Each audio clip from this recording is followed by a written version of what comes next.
ان الحمد للہ نحمده ونستعینه ونستغفره ونعوذ باللہ من شرور انفسنا ومن سیئات اعمالنا من يهده الله فلا مضل له ومن يضلله فلا هادي له واشهد ان لا اله الا الله وحده لا شريك له واشهد ان محمدا عبده ورسوله اما بعد فان خير الحديث كتاب الله وخير الهدي هدي محمد صلى الله عليه وسلم وشر الامور محدثاتها وكل محدثة بدعة وكل بدعة ضلالة وكل ضلالة في النار۔ برادران اسلام، آج ہمارے محاضرہ کا موضوع ہے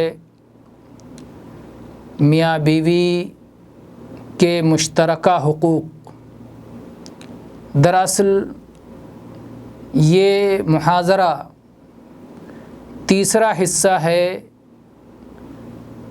حقوق کے تعلق سے، اور ہم آپ کو پہلے یہ بات بتا چکے ہیں کہ میاں بیوی کے درمیان جو مشترکہ حقوق پائے جاتے ہیں اسے ہم نے 6 نقطوں میں بیان کیا ہے۔ پہلا نقطہ یہ ہے کہ میاں بیوی دونوں کو ایک دوسرے کی غلطیوں، لغزشوں اور بھول چوک پر چشم پوشی کرنی چاہیے، نظر انداز کرنا چاہیے۔ یہ پہلا حق ہے، بیوی پر بھی ہے، شوہر پر بھی ہے۔ اور دوسرا مشترکہ حق یہ ہے کہ دونوں ایک دوسرے کے دکھ سکھ میں، غم و الم میں، خوشیوں میں، فرحت و انبساط میں، تکلیف اور درد میں شریک رہیں، ایک دوسرے کے دکھ سکھ کے ساتھی بنیں۔ یہ دونوں کے اوپر حق ہے۔ تیسرا حق یہ ہے کہ اللہ تعالیٰ کی اطاعت کرنے پر اور اس کی معصیتوں سے بچنے پر ایک دوسرے کا تعاون کریں، ایک دوسرے کی مدد کریں۔ اور چوتھا حق یہ ہے کہ ایک دوسرے کے رازوں کی حفاظت کریں، شوہر بیوی کے راز کی حفاظت کرے اور بیوی شوہر کے راز کی حفاظت کرے۔ اور پانچواں حق یہ ہے کہ دونوں ایک دوسرے کے لیے زیب و زینت اختیار کریں، ایک دوسرے کے لیے سج دھج کر رہیں۔ یہ سب باتوں پر اس سے پہلے گفتگو ہو چکی ہے۔ آج چھٹا اور آخری حق سے متعلق ہم انشاءاللہ گفتگو کریں گے، اور وہ ہے جنسی حقوق کی ادائیگی۔ جنسی حقوق کی ادائیگی سے متعلق آج انشاءاللہ بات ہوگی۔ میاں بیوی میں سے ہر ایک کے لیے دوسرے کی جنسی خواہش کا احترام ضروری ہے۔ کسی کے لیے جائز نہیں ہے کہ قدرت کے باوجود، استطاعت کے باوجود وہ یہ حق ادا نہ کرے۔ جب بھی شوہر کو ہمبستری کا ارادہ ہو تو عورت کو چاہیے کہ وہ اپنی بے رغبتی کے باوجود اور خواہش نہ ہونے کے باوجود وہ شوہر کی پکار پر لبیک کہے، اور اس کی اس خواہش کی تکمیل میں جو نکاح کے اہم مقاصد میں سے ایک مقصد ہے اس میں اس کا تعاون کرے۔ یہ اور بات ہے کہ اگر کوئی شرعی عذر ہے، کوئی شرعی رکاوٹ ہے، جیسے حیض کا خون آ رہا ہے، یا نفاس کا خون آ رہا ہے، یا ماہ رمضان کے ایام میں ہے اور حالت صوم میں ہے، تو ایسی صورت میں اسے رکنا چاہیے اور اسے بھی تنبیہ کرنا چاہیے، کیونکہ رسول اللہ صلی اللہ علیہ وسلم نے فرمایا ہے یہ متفق علیہ حدیث ہے کہ جب کوئی مرد اپنی بیوی کو اپنے بستر پر بلائے اور وہ آنے سے انکار کر دے، جس کی بنا پر شوہر غصے میں رات گزارے، تو صبح ہونے تک فرشتے اس پر لعنت کرتے رہتے ہیں۔ اور ایک روایت میں ہے کہ جب تک شوہر راضی نہیں ہو جاتا آسمان والا ناراض رہتا ہے۔ اسی طرح سے نبی کریم صلی اللہ علیہ وسلم کی ایک اور حدیث ہے، آپ نے فرمایا کہ جب کوئی مرد اپنی بیوی کو اپنی ضرورت کے لیے بلائے تو اسے آنا چاہیے، چاہے وہ تنور ہی پر کیوں نہ ہو، یعنی تنور پر روٹی پکا رہی ہے تو روٹی پکانا چھوڑ کر کے وہ آ جائے اور اس کی جنسی خواہش کی تکمیل کرے۔ یہ سنن ترمذی کی روایت ہے اور علامہ البانی نے سلسلہ صحیحہ میں اسے صحیح قرار دیا ہے 1202 نمبر پر۔ اسی طرح سے نبی کریم صلی اللہ علیہ وسلم کا ارشاد ہے، جب کوئی عورت دنیا میں اپنے شوہر کو تکلیف دیتی ہے تو آخرت میں اس کی بیوی بننے والی حور، جنت کی حور کہتی ہے، اللہ تجھے غارت کرے، تو اسے تکلیف نہ دے، یہ تو تیرے پاس مہمان ہے، تجھے جلد ہی چھوڑ کر ہمارے پاس آنے والا ہے۔ سلسلہ صحیحہ میں 173 نمبر پر یہ حدیث ہے۔ اسی طرح سے سنن ترمذی کی یہ روایت بھی ہے کہ نبی صلی اللہ علیہ وسلم نے فرمایا کہ 3 لوگوں کی صلاح ان کے کان سے تجاوز نہیں کرتی، ایک بھاگا ہوا غلام جب تک اپنے مالک کے پاس واپس نہ آ جائے، اور دوسرے وہ عورت جو سو رہی ہے اور اس کا شوہر اس پر ناراض ہے، اور تیسرے وہ امام جسے لوگ ناپسند کرتے ہیں۔ یہاں پر ایک بات یاد رہے کہ حرام کاموں میں شوہر کی اطاعت جائز نہیں ہے، بلکہ اس وقت اطاعت کرنے کے بجائے مخالفت کرنی چاہیے۔ مثلاً شوہر حیض کے ایام میں، نفاس کے ایام میں جمع کرنا چاہتا ہے، یا پاخانے کے راستے سے جمع کرنا چاہتا ہے، یا رمضان کے دنوں میں حالت صوم میں جمع کرنا چاہتا ہے، تو ایسی صورت میں اس کی اطاعت نہیں کی جائے گی، کیونکہ جناب محمد رسول اللہ صلی اللہ علیہ وسلم نے فرمایا ہے، لا طاعت لمخلوق فی معصیت الخالق، جہاں اللہ تعالیٰ کی نافرمانی ہو رہی ہو وہاں کسی مخلوق کی بات نہیں مانی جائے گی، کسی مخلوق کی اطاعت نہیں کی جائے گی۔ انما الطاعۃ فی المعروف، اطاعت اور فرما برداری تو نیک کاموں میں ہے، معروف میں ہے، دستور کے مطابق ہے۔ اسی طرح سے اللہ کے نبی کریم صلی اللہ علیہ وسلم نے فرمایا ہے کہ جس شخص نے کسی حائضہ عورت سے جمع کیا، یا کسی عورت کے پاخانے کے راستے سے وطی کیا، یا کاہن کے پاس آیا اور اس کی بات کی تصدیق کی، تو اس نے محمد صلی اللہ علیہ وسلم پر نازل ہونے والی شریعت کا انکار کر دیا۔ یہ سنن ابی داؤد، ترمذی اور ابن ماجہ کی روایت ہے۔ اسی طرح سے یہ بات بھی یاد رہے کہ جس طرح عورت کو مرد کی پکار پر لبیک کہنا ضروری ہے، اسی طرح بلا وجہ بیوی کے بستر سے الگ رہنا مرد پر بھی حرام ہے۔ مرد کے لیے لازم ہے کہ اپنی طاقت کے مطابق اور بیوی کی حاجت کے مطابق اس کا حق ادا کرے۔ قرآن پاک میں سورہ نساء کی آیت نمبر 129 میں اللہ تبارک و تعالیٰ نے ارشاد فرمایا، وَلَن تَسْتَطِيعُوا أَن تَعْدِلُوا بَيْنَ النِّسَاءِ وَلَوْ حَرَصْتُمْ فَلَا تَمِيلُوا كُلَّ الْمَيْلِ فَتَذَرُوهَا كَالْمُعَلَّقَةِ، اگر تم اپنی بیویوں کے درمیان کما حقہ عدل نہ کرنا چاہو تب بھی تم ہرگز ایسا نہیں کر سکو گے، لیکن ایسا نہیں کرنا کہ ایک بیوی کی طرف تو پوری طرح مائل ہو جاؤ اور باقی کو لٹکتا چھوڑ دو۔ لٹکتا کا مطلب یہ ہے کہ اس کو تم نے اس طرح سے معلق کر دیا کہ نہ وہ خالی ہے کہ دوسری شادی کر سکے، اور نہ ہی وہ شوہر والی ہے کیونکہ آپ اس کا حق نہیں دے رہے ہیں۔ یہاں یہ بات بھی ذہن نشین رہے کہ جس طرح سے نبی کریم صلی اللہ علیہ وسلم کا یہ حکم ہے کہ اگر شوہر کا حق فوت ہو رہا ہے تو عورت نفلی عبادت میں مشغول نہیں ہو سکتی، اسی طرح سے نبی صلی اللہ علیہ وسلم کا یہ بھی حکم ہے کہ اگر بیوی کا حق فوت ہو رہا ہے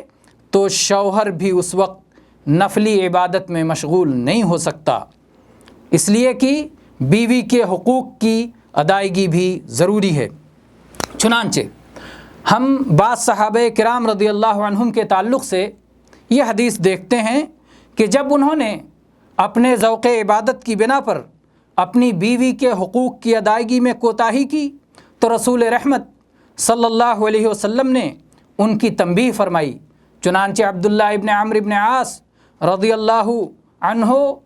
کا واقعہ ہے کہ رسول اللہ صلی اللہ علیہ وسلم نے ان سے کہا کہ عبداللہ، کیا مجھے یہ خبر صحیح پہنچی ہے کہ تم دن کو صوم رکھتے ہو اور پوری رات قیام کرتے ہو؟ انہوں نے کہا کہ اللہ کے رسول صلی اللہ علیہ وسلم، آپ کی بات صحیح ہے، آپ کو صحیح خبر پہنچی ہے۔ تو اللہ کے نبی صلی اللہ علیہ وسلم فرمایا، ایسا مت کیا کرو، صوم رکھو بھی اور نہ بھی رکھو، سو بھی اور تہجد بھی پڑھو، کیونکہ ان لجسدک علیک حقا، تمہارے جسم کا تمہارے اوپر حق ہے، تمہاری بیوی کا تمہارے اوپر حق ہے، تمہاری آنکھوں کا تمہارے اوپر حق ہے، تم سے ملنے والوں کا تمہارے اوپر حق ہے۔ تمہارے لیے ہر مہینے میں 3 دن صوم رکھنا کافی ہے، کیونکہ اللہ تعالیٰ ایک کو 10 گنا بڑھا کے عطا کرتا ہے۔ اس طرح سے اگر ہر مہینے میں 3 دن صوم رکھو گے تو پورے مہینے کا ثواب مل جائے گا، اور اس طرح پورے سال گویا تم صوم میں رہے اگر ہر مہینے میں 3 دن صوم رکھتے رہے۔ یہ صحیح بخاری اور صحیح مسلم کی حدیث ہے۔ سنن نسائی میں اس واقعہ کی کچھ مزید تفصیل ہے۔ کہتے ہیں عبداللہ بن عمرو بن عاص رضی اللہ عنہما کہتے ہیں کہ میرے والد نے ایک عورت سے میری شادی کر دی، پھر میری ملاقات کے لیے آئے اور میری بیوی سے میرا حال پوچھا تو اس نے کہا، بڑے اچھے آدمی ہیں، رات بھر قیام کرتے ہیں اور صلات پڑھتے رہتے ہیں اور دن بھر صوم رکھتے ہیں۔ یہ سن کر میرے والد معاملہ سمجھ گئے اور انہوں نے مجھے ڈانٹ ڈپٹ کی، ملامت کی، سرزنش کی، اور پھر کہا کہ میں نے ایک دیندار خاتون سے تمہاری شادی کی اور تم اس کا حق ادا نہیں کرتے۔ عبداللہ رضی اللہ عنہ کہتے ہیں کہ میں نے اپنے ذوق عبادت کی وجہ سے اپنے والد کی بات کی طرف کوئی توجہ نہیں کی، تو انہوں نے رسول اللہ صلی اللہ علیہ وسلم کو یہ بات بتائی۔ جب آپ کو یہ خبر پہنچی تو آپ نے مجھ سے فرمایا کہ عبداللہ، میں تہجد بھی پڑھتا ہوں اور سوتا بھی ہوں، میں صوم بھی رکھتا ہوں اور نہیں بھی رکھتا ہوں، لہٰذا تم بھی میرے طریقے پر چلو، رات کو قیام بھی کرو اور سو بھی، اور کسی دن صوم بھی رکھو اور کسی دن افطار بھی کرو۔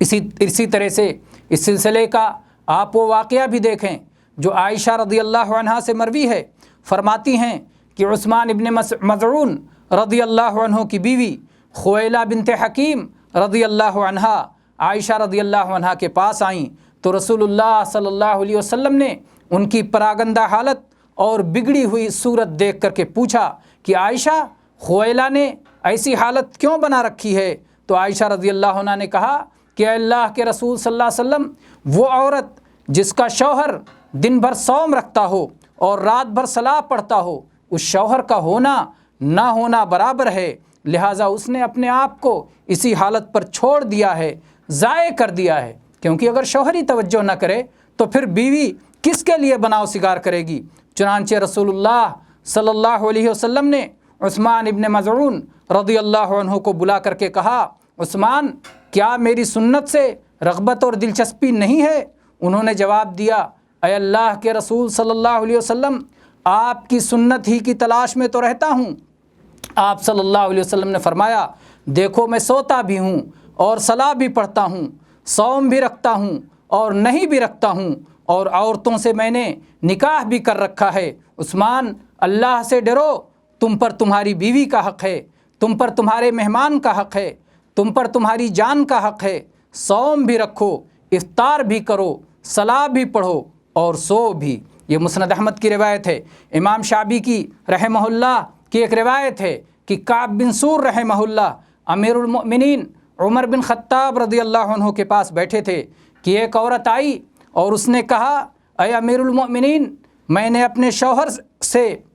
اچھا کوئی مرد نہیں دیکھا، رات بھر صلاۃ پڑھتا ہے، دن بھر صوم رکھتا ہے۔ چنانچہ عمر رضی اللہ عنہ نے جب یہ بات سنی تو انہوں نے اس کی تعریف کی اور اسے دعائیں دی اور شرما کر واپس جانے لگی تو کعب رحمہ اللہ نے کہا، امیر المؤمنین، اس عورت نے آپ تک اپنے شوہر کی شکایت پہنچائی ہے کہ آپ اس کے شوہر سے اس کا حق دلائیے۔ عمر رضی اللہ عنہ نے کہا، تم نے اس کا معاملہ سمجھا ہے، اس لیے تم ہی فیصلہ کرو۔ کعب رحمہ اللہ نے کہا، میری رائے یہ ہے کہ کم از کم ہر چوتھا دن اس عورت کا حق ہونا چاہیے، کیونکہ ایک عورت کی بیک وقت زیادہ سے زیادہ 300 کنیں ہو سکتی ہیں۔ اگر اس آدمی کو نفلی عبادت کا شوق ہی ہے تو 3 رات عبادت کے لیے رکھے اور 1 رات اور دن اس عورت کا حق رہے گا۔ عمر رضی اللہ عنہ اس فیصلے سے بہت خوش ہوئے اور ان کو بصرہ کا قاضی مقرر فرمایا۔ یہ روایت مصنف عبد الرزاق میں اور اصابہ میں بھی موجود ہے۔ حقوق زوجیت کے پیش نظر اسلامی شریعت کا ایک دستور یہ بھی ہے کہ اگر شوہر اپنی بیوی کے قریب نہ جانے کی قسم کھا لے تو اسے قسم توڑنا لازم ہے۔ اللہ تعالیٰ نے فرمایا، للذین یؤلون من نسائہم تربص 4 اشہر فإن فاؤوا فإن اللہ غفور رحیم وإن عزموا الطلاق فإن اللہ سمیع علیم۔ تو لوگ اپنی بیویوں سے تعلق نہ رکھنے کی قسمیں کھائیں، ان کے لیے 4 مہینے کی مدت ہے، پھر اگر وہ لوٹ آئیں تو اللہ تعالیٰ بخشنے والا مہربان ہے، اور اگر طلاق کا ہی قصد کر لیں تو اللہ تعالیٰ سننے والا جاننے والا ہے۔ آپ اس آیت پہ غور کریں۔ اس آیت میں اس بات کی صراحت ہے کہ جو شخص اپنی بیوی سے قریب نہ جانے کی قسم کھا لے اسے 4 مہینے کی مہلت دی جائے گی۔ اس مدت کے دوران اگر وہ اپنی قسم توڑ دیتا ہے اور قسم کا کفارہ ادا کرتا ہے اور عدل و انصاف کو اپنا کر اپنی بیوی سے تعلق قائم کر لیتا ہے اور اس کے حقوق کو ادا کرنے لگتا ہے تو ٹھیک ہے، ورنہ اسے طلاق دینا ہوگا۔ اگر دونوں صورتوں میں سے کوئی صورت نہیں اپناتا تو عدالت کی ذمہ داری ہے کہ وہ دخل اندازی کرے اور کسی ایک صورت کے اختیار کرنے پر مجبور کرے تاکہ عورت پر ظلم و زیادتی نہ ہو۔ فقہائے کرام کہتے ہیں کہ وطی کا حق نہ ملنے کی بنا پر نکاح کو فسخ کیا جا سکتا ہے۔ اسے فقہ کی اصطلاح میں فسخ للعیب کہتے ہیں، چاہے جسمانی عیب ہو چاہے اخلاقی عیب ہو۔ جسمانی بیماری، جسمانی عیب کا مطلب یہ ہے کہ کوئی ایسی جسمانی بیماری ہو جس کی بنا پر وطی کرنا، جمع کرنا محال ہو، اور اخلاقی بیماری کا مطلب یہ ہے کہ اپنی بد اخلاقی کی وجہ سے طاقت تو ہے لیکن صرف بیوی کو تکلیف پہنچانے کے لیے وہ وطی نہیں کرتا، جمع نہیں کرتا، اس کا جنسی حق ادا نہیں کرتا، تو دونوں حالتوں میں بیوی کا حق نہ ملنے کی وجہ سے نکاح کو فسخ کیا جا سکتا ہے۔ امام احمد بن حنبل رحمہ اللہ سے پوچھا گیا کہ شوہر کو اپنی بیوی سے کتنے دنوں تک غائب رہنے کی اجازت ہے، کتنے دنوں تک دور رہ سکتا ہے؟ تو آپ نے فرمایا 6 مہینوں تک۔ اس کے بعد شوہر کو واپس آنے کے لیے کہا جائے گا۔ اگر وہ انکار کرتا ہے تو حاکم دونوں کے درمیان تفریق کر دے گا۔ اس کا مطلب یہ ہے کہ اگر بیوی کو تکلیف پہنچ رہی ہے، اگر شوہر سے دور ہونے کی بنا پر، شوہر کے غائب ہونے کی بنا پر بیوی کو تکلیف ہے، بیوی کو شکایت ہے، بیوی اپنا حق مانگ رہی ہے، بیوی کہہ رہی ہے کہ مجھے الگ کر دو یا تو میرے ساتھ رہو، ایسی صورت میں اسے تفریق کا مطالبہ کرنے کا حق ہے اور تفریق کر دیا جائے گا۔ واللہ تعالی اعلم وصلی اللہ علی نبینا وسلم والحمد للہ رب العالمین۔